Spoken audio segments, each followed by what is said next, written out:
Welcome to We Build Great Apartment Communities, the only show dedicated to the process and strategies for transforming apartment buildings to thriving communities. I am your host, John Brackett, and welcome to the show.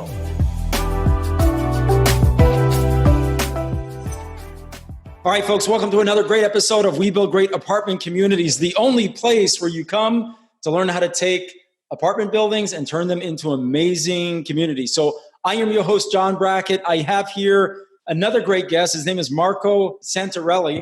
And Marco has a very unique and amazing story. So can't wait to get into this episode because he's someone that is placing money and investing in roughly around 25 different markets throughout the nation.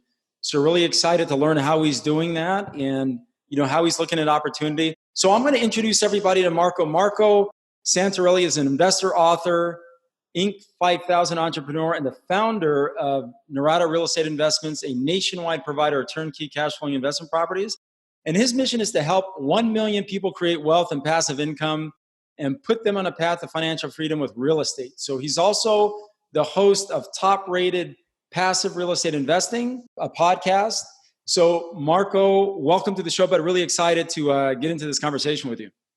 John, I'm excited to be on your show. Thank you for the invite. I'm looking forward to having a conversation here today and giving some great content to your audience. Awesome. Well, I really appreciate that. So, hey, let's get into this. Okay. First of all, we got into kind of an interesting conversation prior to actually starting the show. And one of the comments that you made was you're in multiple markets, you're market agnostic. In addition to that, something that also caught my ear was the fact that you're focused on duplexes, triplexes, and it sounds like predominantly fourplexes. So can you talk a little bit about that? What are you investing in? And then how did you get started into that space? I mean, what attracted you to that specific product type?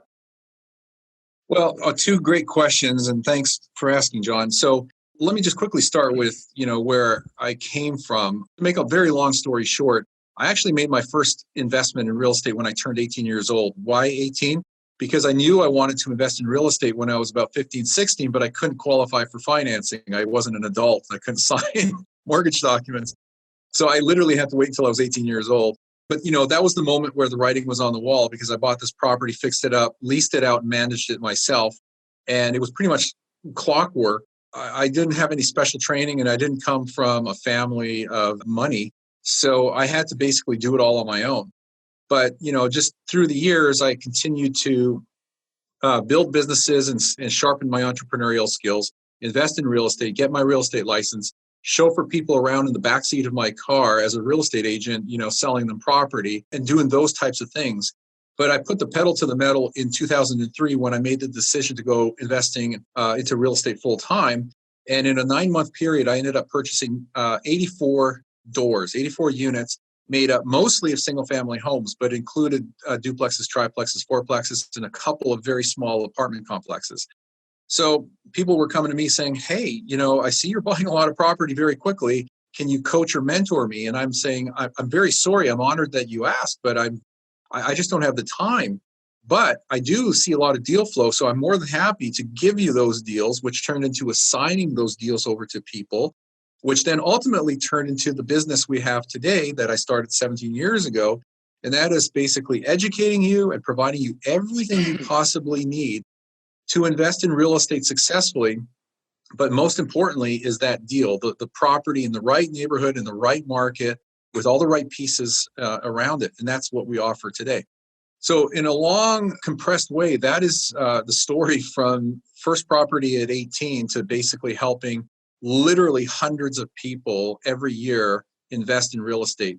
Now, to your second question about, the duplexes, triplexes, and fourplexes, that's really just one of the product types. Our focus is single family homes right through fourplexes. Why 1 to 4 unit? I think your audience is probably sophisticated enough to know the answer to this question. But that's essentially what we define, at least in the lending world, as residential property. Anything beyond that is considered commercial in the sense of its financing. So we just find that the majority of investors out there, unless they're investing in a syndication or they want to be an ultra passive investor, they're going to build a portfolio of single families, duplexes, triplexes, and fourplexes. And so that's what we focus on in 20, 25 markets. I've been investing in different states around the country from, your home and mine here in Southern California. I love that product type and it works very well.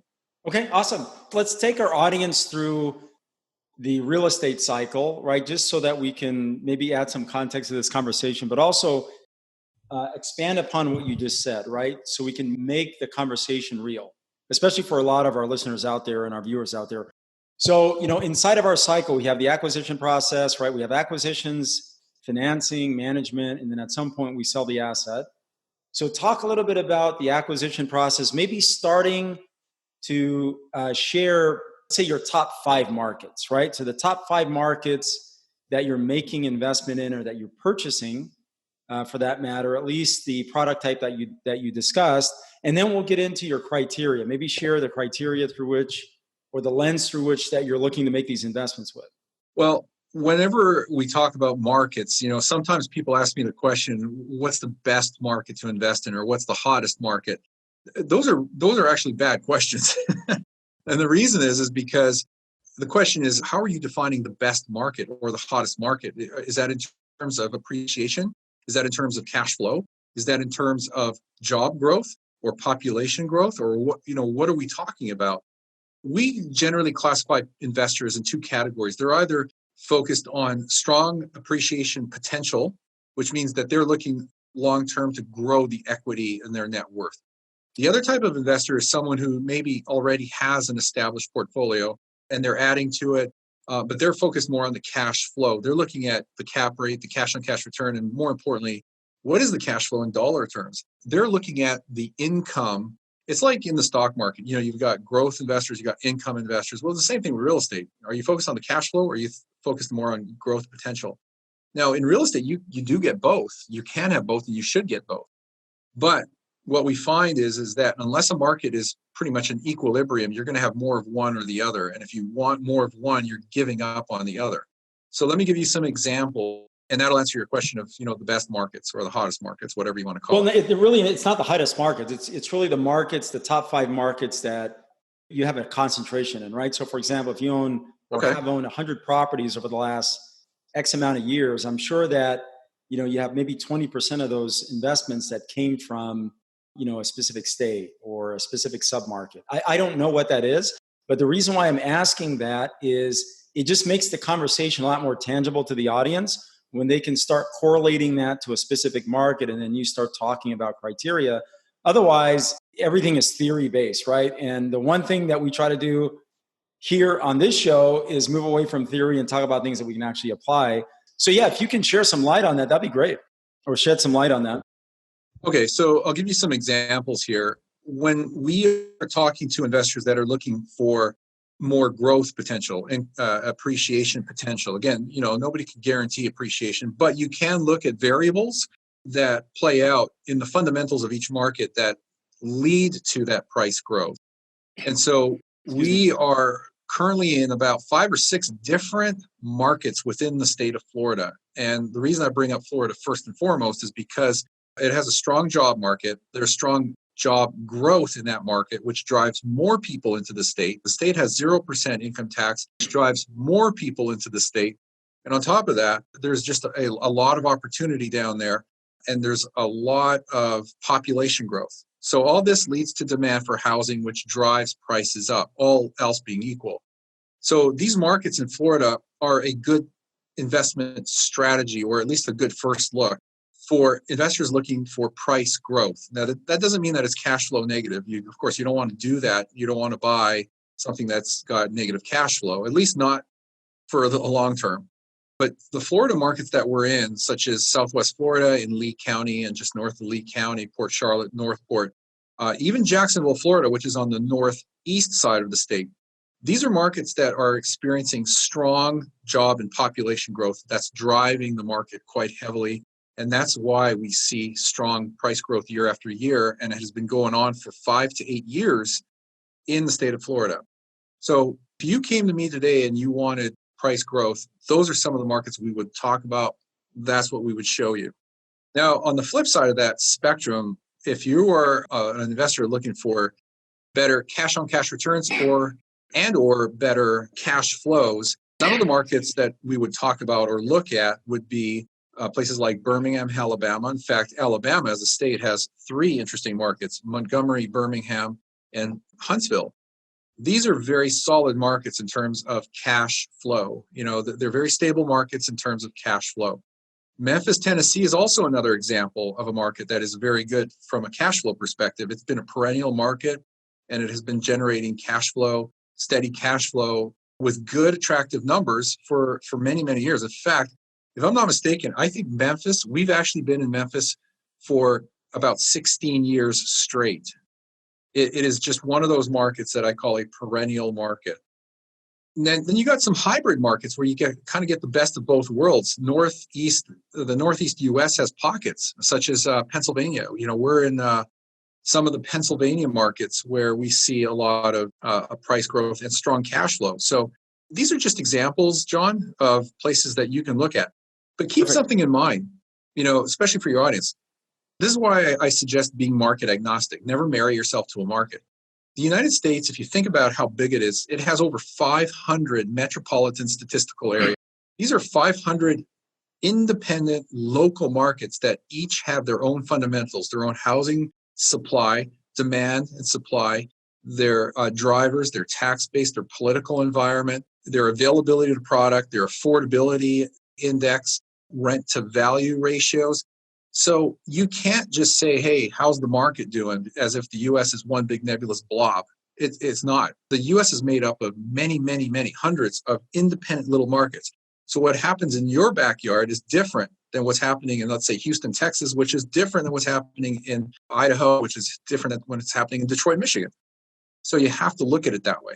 Sure. Well, I really appreciate that. And I think those are some good points. So one of the things that you brought up was net migration. And one of the drivers for Florida, which is the fact that it's a tax-free state, so I can understand that. You also talked about the fact that there's a lot of job growth in Florida. What is driving that growth? Is it service? Is it the service sector there? Is it, retail? What's driving the job growth in that marketplace? Because I don't think, we don't want to rely on tax-free as our barometer. I know that's one benefit of that state, but what are some of the things that really attract you about that state in terms of, economic employment? Just out of curiosity. Well, it depends on the city, of course. You can't just talk about Florida as a whole.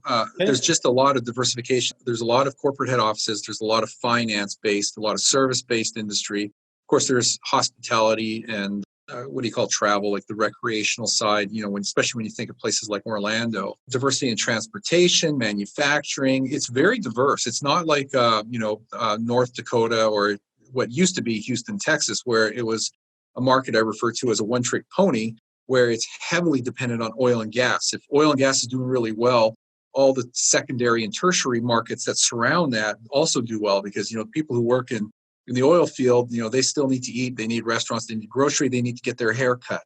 So those periphery industries or jobs flourish off of that. But markets in Florida have a very broad range of sectors, from finance to manufacturing to hospitality to service, travel, etc. So you can't pigeonhole it into one thing. But because of that diversity and the population growth, all of them grow. So it's that saying, a rising tide floats all ships or rises all ships. That's essentially what's happening right there. Construction is a big one too, because so many people are moving there. It's increasing demand for household formation. That household formation requires contractors, builders to come in and also feed that demand. And so you have a lot of that going on. Okay, awesome. And so can you share with us maybe the lens through which you make your analysis for an acquisition? What does that look like, right? When you're underwriting a property there, can you talk the audience through maybe some of the metrics that will signal you to pulling the trigger on an acquisition? Yeah, so this kind of follows my 6th rule of my 10 rules of successful real estate investing, and that is take a top-down approach. You look at it as if it was a funnel. And so we talked about the first part of this, fair amount so far, and that is start with the market in mind. Everything we've talked about, the supply and demand dynamics. Right. Is there job growth? Is there population growth? When you've identified a market, a metropolitan statistical area, or even more granularly, a city that meets the criteria for growth, then you start looking at the submarkets and neighborhoods. I categorize neighborhoods as A, B, C, and then ultimately an F, which is a complete failure. I like the B plus, A minus neighborhoods because they give you the biggest bang for the buck, better appreciation potential, while at the same time having attractive numbers in terms of cap rate, cash on cash return, cash flow. When you go into the C's, you basically eliminate your appreciation potential, but you have higher, more attractive numbers on paper. They don't always work out that way. When you get into the more premium areas like your A's and A pluses, you have the potential for strong appreciation and more blue chip stability, but you give up on your cap rates and your cash on cash returns. So I like to stick in neighborhoods that are B plus ideally, even spilling over into what I call an A minus neighborhood. So markets, neighborhoods, then the properties. So when you get to the property, you've already filtered out this other 70% of what plays into your future success and mitigating your risk. When you underwrite that property, you're looking at the things that you as a syndicator would look at with any property, whether it's a single family fourplex or an apartment complex or an office building. You're looking at the income and the income potential. You're looking at the expenses. You're analyzing your debt service. You're basically coming up with your financial metrics, so you know what the financial performance is of that property. And you're taking all that and underwriting it as part of the bigger picture. So you're analyzing and underwriting the property, but in the context of the bigger picture. That's kind of the lens that we use to look at deals. And then last but not least, it's worth mentioning that that's not enough. You can be in a great market, in a great neighborhood with a great property that has no deferred maintenance, no CapEx expenses. The numbers look attractive and it's just a sweet, sweet deal. But now you need the right team around you. You need stellar full service management, assuming you're not managing yourself, which I don't recommend you do. But you need great property management. No, you we need do. a great asset. We manage our own assets. Yeah, but it's in your local market, right? No, we manage everything at this point in different states. You have a local manager on site? We do in some of our properties, we do, and then the others, they're all virtual. But the That's difference good, though is we spend a lot of time systematizing that business, so it's very, very automated at this point. Well, 2 thumbs up to you. That's fantastic. So you I got appreciate systems. that. That's a key word. You have systems in place, and you also you do still have management, whether they're outsourced to a third-party company or it's in-house and you have a resident manager. It's still being managed. It's not you rolling up your sleeves and going out there and collecting rents and fixing problems. Okay, so Marco, I appreciate that. I'm going to pivot a little bit. I wanted to share with our audience, at least through your eyes, what are some of the markets that you're investing in, why, some of the highlights there, and then, when you're looking at making an acquisition, what is the criteria? So you didn't talk much about, I like the approach, right? You help break down MSA, submarket, and then of course product type that you're buying, and then make an analysis based on that specific product type after you first assess the market and you understand what's going on economically, right? Okay, now with that being said though, can you talk a little bit about the metrics, right? Return on cash, internal rate of return, equity multiple. What are you ultimately looking at, right, to make a buy decision? It's going to be very interesting, right? Because you're making investment in multiple states or various regions. Now, these are smaller properties, right? So the risk is not as concentrated. You're spreading that out a little bit. So we're going to get into that. But can you share that as we move through the cycle of the investment process? Our audience can follow along and you can add some color to this conversation. Yeah, awesome. Okay, so in the world of single family homes, this is obviously going to be market specific and neighborhood specific. But generally speaking, we're going to look for cap rates that are in the 6 to 7, maybe 8%. Why is there a range? Sometimes they're as low as 5. Now, why is there a range? Again, it depends on the market, depends heavily on the neighborhood, the type of neighborhood. And also it depends on whether it's new construction versus newly renovated homes. So as a general rule of thumb, 5 to 7% is the cap rate of the property. Again, this is an unlevered number, so your cash on cash return is going to be exactly the same. If you leverage it, it depends on the market, but you can often achieve 7 to 10% cash on cash returns. My goal there is to leverage my investment capital 5 to 1 whenever I can. So that means 20% down and you get mortgage financing of 8. I like that. However, that you cap out on that pretty quick. So at that point, it's 25% down, 75% financing.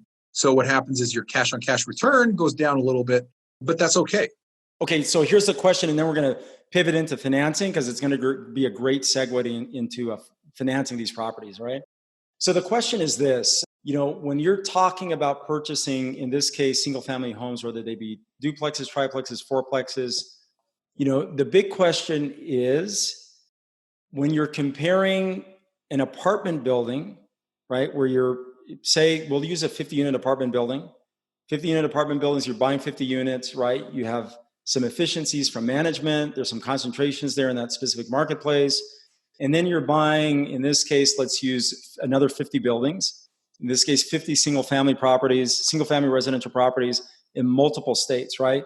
So all things being equal, if you're buying into each product type at roughly the same cap rate and say the markets are relatively comparable, why would you favor one over the other? Well, if you want simplicity, lower your acquisition and closing costs, and you like everything just compact under one roof, go with the apartment. Go with the multi-unit in one parcel. There are certainly efficiencies and simplicity in doing that. But you have to also ask yourself the question, what is it you're looking for in terms of returns? But you said all else being equal. Look, if everything else is equal and truly equal, then you may want to go the commercial route, which is the apartment complex. Now, granted, the financing is a little different. It's a 25-year loan. It's a 25-year amortization. The terms might be a little bit different beyond that. However, a lot of investors, and this is not to say one's better than the other, or one's right or wrong. I get it. Yeah, perspective. It's about perspective. But for some people, they have enough investment capital in any given year to acquire 1, 2, 3, maybe 4 single families or duplexes or whatever it is. That's the product type they like. That's the product type they understand. That's the product type that they can keep pace with. And short of actually syndicating a deal themselves, they're not going to accumulate enough of a down payment to go after a medium-sized apartment complex. Sure. Or something like that. So, they're going to build their passive income and they're going to create wealth by building that portfolio of 1 to 4 to 5 properties per year. Now, we have clients that are acquiring 10 to 20 a year because they have the capacity. But there's others who are basically saying, look, I can save $30,000 a year, $25,000 a year. That's enough for my single family home. And they're going to do that for 10 years in a row. After 10 years, they're going to have 10 houses that they're going to rapidly pay down the mortgages if that's the strategy they choose. There's 2 different strategies. But now they have 10 free and clear houses that are kicking off, $1,000 to $1,500 a month times 10. That's a pretty good passive income. Interesting. So it really sounds like one of the key drivers for you is the financing, right? So 30-year cheap money, amortize over 30, right? Fully amortizing. I mean, that's a really big component because you're mitigating your risk. So, here's the thing. I really believe that one of the things that I love about real estate is there's no perfect way of doing this business. Right. There's only the most profitable ways, right? And that's gonna vary depending upon market cycle, opportunity, product. There are just a lot of variables, which is why I absolutely love this business, because there's so many variables and so many opposing opinions that now we have opportunity. The way that I approach this business is I do own single family residential product. I do own smaller buildings. I own larger buildings. I'm looking at, an office building tomorrow that's roughly around a little bit over 3,000 square feet, right? And I have some folks that I know would be perfectly suited for that building relative to what they're paying now and relative to what rental rates are for that product type, right? So I literally when I say I like all of it, of course it's relative, but I like all of it, right? And I think the opportunity is to figure out how to fit the right pegs in the right holes at the right time and what fits into your portfolio. I think the more you can approach this business with that viewpoint, there's never a shortage of opportunity, right? There's never, ever a shortage of opportunity. I think the telling stories in this particular marketplace is that single family residential product has held up extraordinarily well, especially with institutional investors. So now, it's no longer a theory, right? It's been proven that product has outperformed many of the other asset classes. So now consequently, demand has gone up even more for that product type. So again, there's no perfect way. There's multiple ways of doing this business. And I think doing it very profitably. But I think you have to have a broad approach, and you really have to understand what your strengths are, and Mhm. also be clear on the markets that you want to place capital in, right? Because now we're going to get into management, which is the next segue. So we talked a little bit about acquisition. We talked slightly about financing, okay, which is the 30-year product. Let me back up though and ask, how are you equity into these deals? So are you bringing investors into these opportunities, or are you strictly wholesaling these properties, or how are you capitalizing your projects to actually buy them, debt and equity? What does that look like? Well, the answer is going to be surprisingly simple for you. And simple is um, good, man. Simple is good. There's no simple makes money. yeah. So aside from my own personal investments, which is my investment capital, and I'm financing my own deals, here and there. As a company, there was a point in time where we were raising the capital, acquiring these assets, distressed to some degree, fixing them up, and then providing them as our turnkey investment opportunities for our investor clients. That was a lot of work and brain damage, and I just realized that that's not our core expertise and where we excel. Right. So now Smart. what we do is we joint venture and partner with the boots on the ground, the builders and the full service, like large scale rehabbers in each market. So they're the ones focused on building the product or the acquisition and renovation to bring it to turnkey condition. And then we are the other side of the coin. Then they hand those properties over to us. They still own title to it. It's their property. But now they give it to us to basically market, sell, and continue to acquire customers. In other words, our clients, educate them and help them to choose the right markets and the right properties that fit their investment goals. So Sure. it's like hand in glove in working with the builders and the rehabbers that we work with on the ground. Okay, makes complete sense. All right, I'm going to pivot a little bit now and start talking about managing these assets. Now, Okay. for single family homes, it can be very easy. It can also be very challenging depending on where this product is, right? So, if you have one, two, or three homes, a lot easier than managing, for example, 50 in different states. So, talk a little bit about the management component, and what are you folks doing to be able to manage up your assets, right? To provide consistent returns, of course, distributions to your investors. Well, I'm glad you like simple answers because I'm going to keep giving you some simple I like answers. it. Simple is good. Simple makes money, man. Yeah, for sure. So we encourage investors to not manage their own properties. And here's the reason why. They're Sure. typically out of state investors. For example, a lot of our clients come out of the coastal markets like California, where they're investing in the Midwest, the Northeast, the Southeast. And so because they're sometimes like 3,000 miles away, it doesn't make sense. And it's not the best use of their time to manage their own properties. They are far better off using the services of a full service professional property management company to manage their assets. That's what we tell them to do. Now, 99% of the time, that is what they do. 1% of the time, they choose to self-manage. And if they know what they're doing, they can do it successfully. I know a lot of investors that self-manage, and they do it well because the tools are there. They're online, and there are boots on the ground that you can call upon if and when needed. But as a general rule of thumb, we tell our clients to use professional management companies that we already have vetted, that we already have set up in each of our markets. Now, I will add one more thing to the mix here. Again, this is my general rule of thumb. I have a formula. It's called 3 to 5 in 3 to 5. And what that means is if you're working with us, we want you to build a real estate portfolio of 3 to 5 properties, whether they're single families, duplexes, or fourplexes, in one market, and then rinse and repeat and do the same thing and build a footprint in a second market, and then do it again in a third. So you have 3 to 5 properties in 3 to 5 different markets, and that's a portfolio of anywhere from 9 to 25 properties. But in each of those markets, you have some sort of efficiency of scale, if you will, because the property management company you're working with is now managing your 3 to 5 or more properties in that market. And they know who you are. You're a good client. You have more than one property. Often they'll give you a break on the management fee. Instead of the street rate of 10%, they might come down to 9, 10, or 9, 8, often 7. In some cases, we've even had 5% management rates. But when you're paying 7 to 8% for someone to take care of virtually everything for you, there's no reason why you shouldn't be focused on your job and your career, your family, finding more deals and doing the things you love to do instead of, doing the management part of it. That's our philosophy. But that's the management side of it. Well, I got to tell you, I rarely meet investors that are detached from their investments that just get the extraordinary results, right? I just haven't seen that yet, which is why we had to create our own company because of some of the challenges that we ran into with third parties. Now, I'm not saying that they don't exist, okay?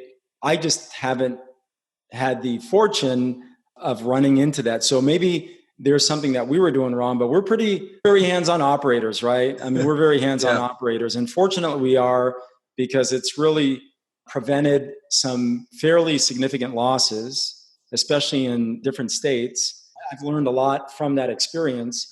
So what are some key things that maybe you can share with our audience that will improve their chances for success when working with third parties, right? Because if the idea is that you purchase a property, you turn it over to someone else and spend very little time understanding how that property is performing, and in my experiences, that's just not a recipe for long-term success. But again, in this business, the beauty of this business is there are a lot of different ways to do it, right? So what can you share about that? Yeah. I'm really interested in learning as well. I think I need to make a comment here. Sure. There is no question there are a lot of bad property managers out there. I've experienced many of them myself. I've been ripped off to the tune of $6,000 from one of my managers that collected rents that were all cash, supposedly UPS them over to me and never showed up, and she has no claim of them. Of course. We've fired many property management companies. Fortunately, there's a lot of good ones too. And the important thing is to work with the right management company. And there's a lot of lessons learned that I've learned personally over the years too. I'll give you two kind of tips. Sure. Number one, I learned this the hard way early on. When you work with a management company, you want to make sure, and I've said this twice already in this recording, you want to work with full service professional management companies. The mistake I made early on is I was working with mom and pops or one-man shows. In fact, at one point in time, my real estate agent, that was my acquisitions person in a particular market, she doubled up as my property manager because she offered, and I thought, okay, well, you're doing a good job on the acquisition side. Why not do the management? Right. Well, that was a bad mistake. Different skill sets, man. Yeah, different skill sets. It is. And I didn't think about it, but I learned the hard way because I got ripped off big time.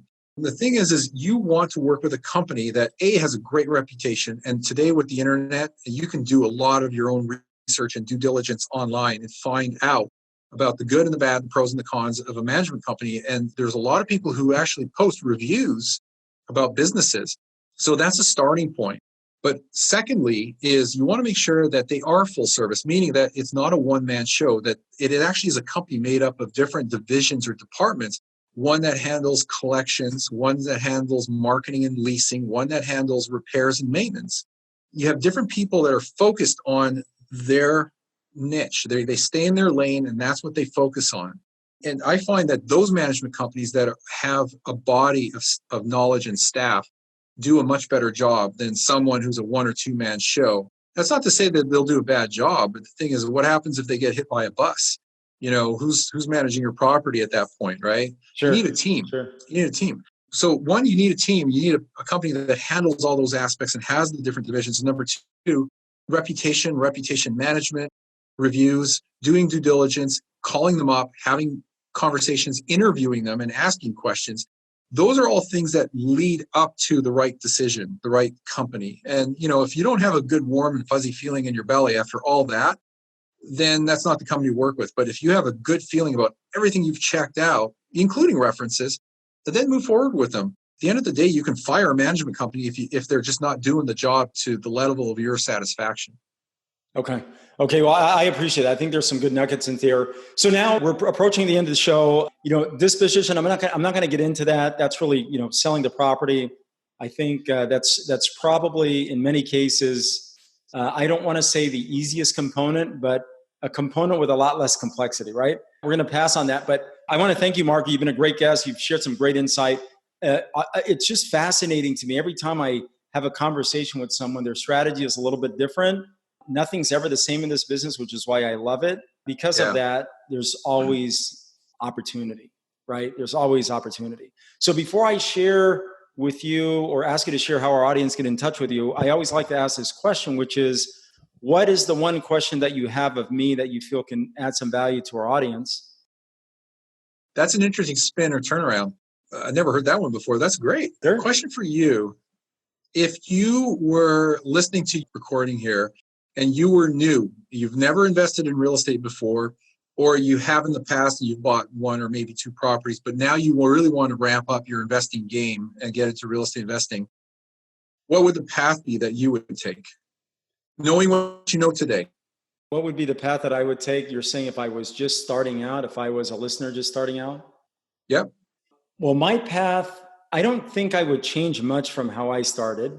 The only thing I would change really was maybe accelerating, a couple things, growing a lot faster, because now I know how to do that, right? So I could, if I had to do it over again, I could grow much, much faster. Literally, I could grow 10 times faster than I did. If I was a working professional, okay, full-time job, liked what I did, but understood that, hey, look, I have this money here and I really like real estate. I understand the value in it. I want to make an investment in real estate. That investor is very different than someone who says, you know what, I actually want to get into this business full-time and be an operator, investor, and actually scale a real estate business, right? One is already entrenched in what they're doing and they actually like it. They're making really good money. They just are looking for an alternative to what they're doing now from an investment standpoint. The other is saying, look, I want to be a full-on operator. This is how I want to make my living. Two very different folks. So within that context, which one do you want me to focus on, the passive investor or the operator? I think most investors are more passive, meaning they're not jumping in full time. So the focus would be the bulk of the people out there who are more passive. Okay, great. So, and that's really good. And so, by the way, my very first partner, actually my second partner was my CPA. And okay, that's good. Really good friends to this day. Yeah, and he owns a large, very large accounting practice up in North County, San Diego. And we both have done really well together. So let me address that because I have a lot of experience with that because my partners, they fit that profile, right? I think probably one of the better things to do is align yourself with someone who just has a good reputation, but someone when you ask questions of them to other folks, they completely trust them, right? And one of the things that I've learned to do is simply ask for, when you find someone that you want to align yourself with to place money through, just ask for a credit report and a personal financial statement. Those two things, because those two things are going to weed out a lot of other people, right? And here's why. This business, just like in any other business, you're always going to have a lot of people that tell you that they have done things that they have not, or that they've built these massive portfolios of units, but their association with all those investments is very minuscule, right? In other words, they have very little risk. So I'll give you an example. Someone has a 5,000 unit portfolio of properties, okay? But they've syndicated that 5,000 units and they really ultimately own, say, 10 to 20% of that. All right? Now, it's going to be very telling if you're comparing that person to someone else, maybe that has 100 units, but their net worth is a difference of $20 million, right? I want to put my money on the person that knows how to build wealth, because ultimately that's what they're doing for your dollars anyway. You're looking for people that know how to build wealth. And so when you ask for a credit report and a personal financial statement, really what you're saying is, hey, show me how you've taken this and how you've converted into building wealth, because ultimately that's what you're telling me you're going to do for me, right? And it doesn't matter who it is, whether it's a stockbroker, a financial planner, okay, it's the same. Look, you want to place my money? That's great. I really appreciate that. I want you to place my money, but I want to understand that when I put my money with you, that you can actually multiply it. I want to see a demonstration of how you've done that with your own money, right? Because Right. look, for the most part, human beings, man, we're just not that disciplined. Okay, we're just not. If the way that I manage my money is how I'm going to manage someone else's, the way that you manage your True. money is typically how you're going to manage someone else's, right? I'll give you an example. It's highly illogical to think that, person A over here, okay, that they have a really hard time managing their own money, okay, but yet you give them $1 million and that they're going to end up managing that money extremely well. Highly illogical, right? It just doesn't work that way. But, we live in a marketing age where, you can tell a lot of different stories as a great marketer, but that doesn't always translate into results. So Right. what I tell people, because I just get this question a lot, is simply ask for a credit report and a personal financial statement that you can verify, because the credit report is going to do one thing. It's going to help you understand what the character of that person is, okay, which will help support really what they're doing on paper, right? For example, if I'm telling you that, hey man, I'm great at building wealth, I'm a great investor, but my credit report shows otherwise, that's usually a good indication, right, to turn around and run as fast as you can in the opposite direction, because they don't go together.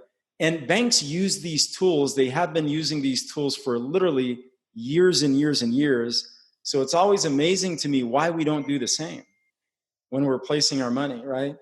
Because that credit report is going to help me understand what the character of that person is and how well they manage money before anything comes out of their mouth.